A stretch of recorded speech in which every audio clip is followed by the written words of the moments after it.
केरला के सहाफ़ी सिद्दीक कप्पन को आज सुप्रीम कोर्ट ने जमानत दे दी है और उन्हें आइंदा 6 हफ्तों तक दिल्ली में रहने को कहा गया है, जहां मकामी पुलिस स्टेशन में उन्हें हाजिरी देते रहनी होगी। उसके बाद दिल्ली पुलिस को मुत्तले करके वो अपने सूबे केरला वापस जा सकेंगे।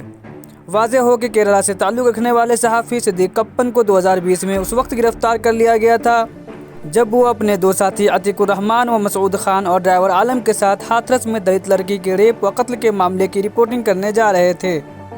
तब से वो यूएपीए और सेडिशन के तहत जेल में बंद थे। सिद्दीक कप्पन के साथियों में से कैब ड्राइवर आलम को भी गुज़िश्ता 23 अगस्त को सुप्रीम कोर्ट ने जमानत दी थी और उनके एक और साथी अतीकुर रहमान ने भी जमानत की अर्जी दी है, क्योंकि वो हार्ट के मरीज़ है, जिसकी वजह से उन्हें जेल से Lucknow king George medical hospital में एडमिट भी कराया गया था। लिहाजा अब उनकी रिहाई की मांग जोर पकड़ रही है और एमनेस्टी इंटरनेशनल व इंडियन अमेरिकन मुस्लिम काउंसिल ने भी बयान जारी कर यही मांग की है।